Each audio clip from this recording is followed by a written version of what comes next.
Good afternoon. My name is Jonathan Ogbogu. I am a fourth-year biology major. I'm also a Chancellor's Research Fellow, and I'm very fortunate to work with my PI, Dr. Emma Simmons at the UCR School of Medicine for this project, improving pediatric health literacy through the lens of animation. So let's get started. In terms of the overview, I'm going to go through kind of the process in which this project rather came about. So before we start, let's define health literacy. So health literacy is the degree to which individuals can search for health information, comprehend health information, and use health information in order to make the most informed decisions about their health. Now, as to why health literacy actually matters, well, if, say, for instance, someone may have low health literacy due to possible causes such as a limited availability of interpretation services, given that English may not be their first language when they seek care, or short appointment times with their physician at a clinic, there are some possible effects that could occur, such as higher utilization of expensive healthcare services, such as the emergency room, and less awareness of preventative health measures. In terms of why health literacy matters, there are certain groups that are at risk for having low health literacy. These include maybe immigrants who may have to overcome language barriers in order to get the best care when they go to a clinic, ethnic minorities who may need culturally representative materials in order to make the most informed decision about their health, and a lack of those materials may adversely affect their health.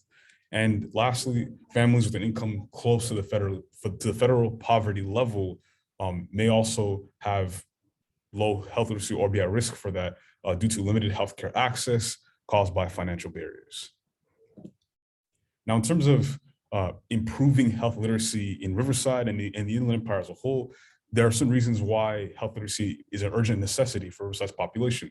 The first reason is that the Inland Empire faces a physician shortage, that the people of Riverside also are affected by it because they're located in the Inland Empire. And this amounts to one physician for about 3,000 people. That's a concern because we need physicians to be able to promote health literacy, and not having many of them, is an adverse effect on these individuals' journey toward improving their health literacy, right? You want to be able to talk to a physician in order to, improve knowledge about other health. And with not many available, that becomes an issue.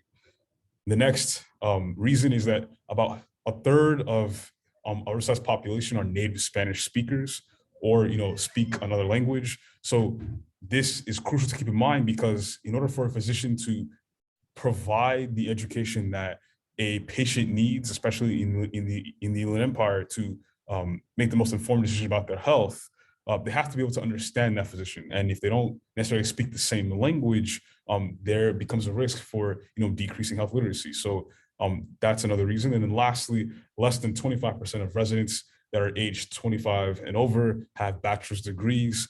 So these are all reasons to just keep in mind in terms of how can we improve health literacy in Riverside. Now, in terms of possible solutions, animation, believe it or not, could be one. So some studies with adult patients have shown that animation has been effective to improve health literacy. For instance, Brennan et al.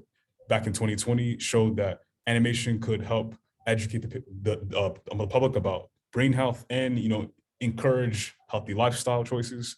However, there's limited research and information available about the effectiveness of animation for pediatric patients.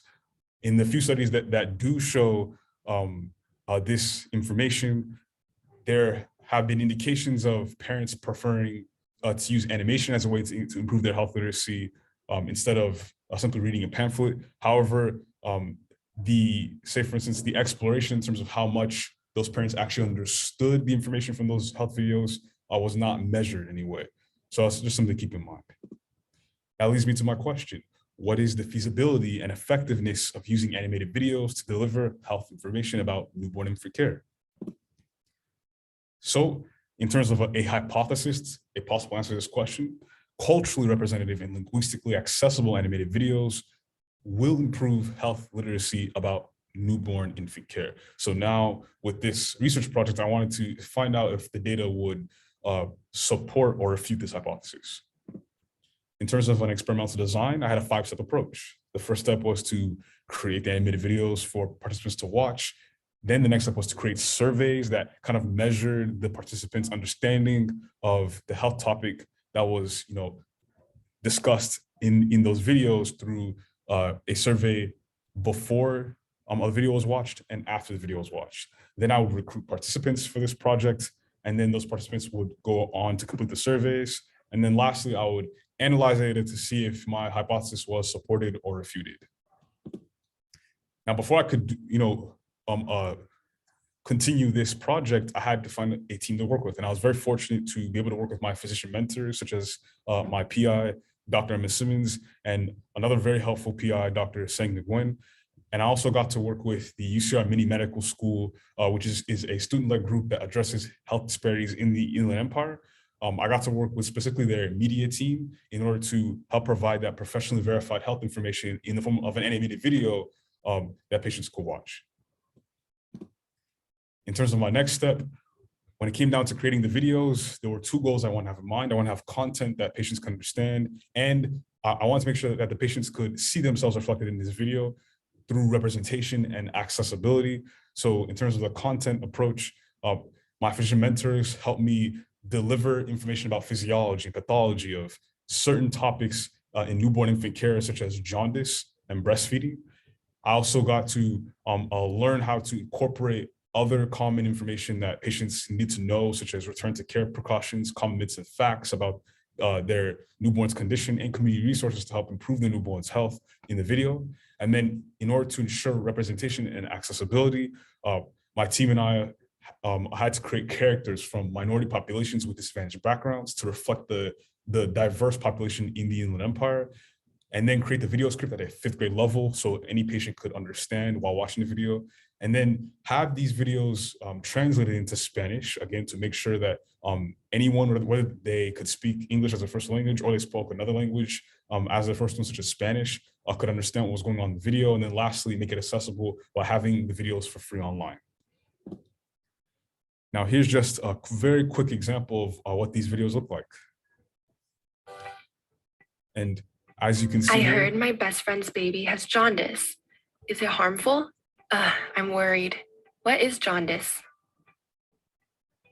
Jaundice is yellowing of the skin and eyes that is caused by a yellow substance in the blood called bilirubin.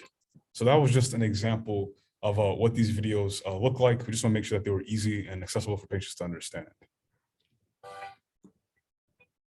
So here's just an example of what the surveys look like. As you can see on the right, my team and I used a Qualtrics website to kind of administer the survey. And this was kind of the formatting, having a Likert scale in which the participants could, either agree or disagree with the following statements that were in the survey. And these kind of evaluated the comprehension that they had out of the video, the graphics and the audio, their presentation, and the accessibility. So now we get into the data analysis, and there were some interesting results. So for instance, for the breastfeeding video, patients will take the breastfeeding survey, watch the video, and then take a breastfeeding post survey just to measure their understanding of the video. And before watching the animated video, when patients encountered this, or rather when participants encountered this question, you could see that over 50% didn't really have a strong understanding of the signs that a baby was ready to be breastfed. But after watching the video, there was strong evidence to suggest that there was a great understanding that participants would know when a baby was ready to be breastfed. And that was shown by the mean score increase of 1.48 points after watching the video. We see similar trends for this question about the signs of a good latch. Again, this trend where participants didn't have a great understanding of what this statement meant, but after watching the video, they did, shown by the almost 2-point increase after watching the video in terms of the survey. We see the same trend in terms of resources that patients could have in order to take care of their newborn for breastfeeding. Again, we see a substantial increase in terms of the understanding for this particular statement. We see similar trends in the jaundice video. So for instance, a great understanding as to why some babies were more likely to develop jaundice. We see, again, an almost 2-point increase, given that 44% disagreed in terms of understanding this statement, but afterward, about 50% agreed. So, and then 40% also strongly agreed. You see a similar trend in terms of how doctors monitor jaundice. After watching this video, patients seem to, or rather participants seem to understand how physicians monitor jaundice. And there was a strong evidence point to the data to suggest that. We see a similar trend in terms of how jaundice is treated, which was very encouraging to see. And that led to this tentative conclusion that culturally representative and linguistically accessible animated videos shows promise to improve health literacy about newborn infant care. So there were some challenges in terms of conducting this research, given that this study had a smaller sample size, about 40 participants. It was hard to kind of generalize the results of this study to the broader population. And the pandemic kind of delayed the timeline in which this project was conducted.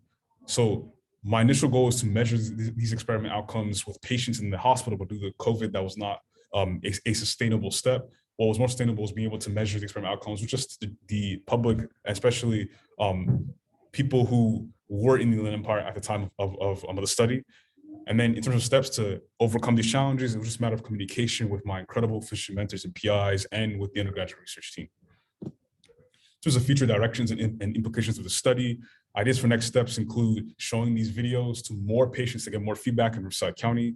The short-term implications include a translation of this video to other languages, possibly maybe Vietnamese or Tagalog, and also expanding the educational content of these animated videos to other health topics. The long-term implications is maybe presenting this research to expand the knowledge base about this topic and hopefully teaching, kids about health by using animation. And that concludes my presentation. I just want to say thank you very much for listening. Huge thank you to my PIs, Dr. Simmons, Dr. Singh Nguyen, Dr. Ogbogu, the UCR School of Medicine, the UCR Mini Medical School team. Very thankful for everyone who helped out, and as well the UCR Chances Research Fellowship and the UCR Undergraduate Research Symposium for letting me speak today. I'm very thankful for the opportunity.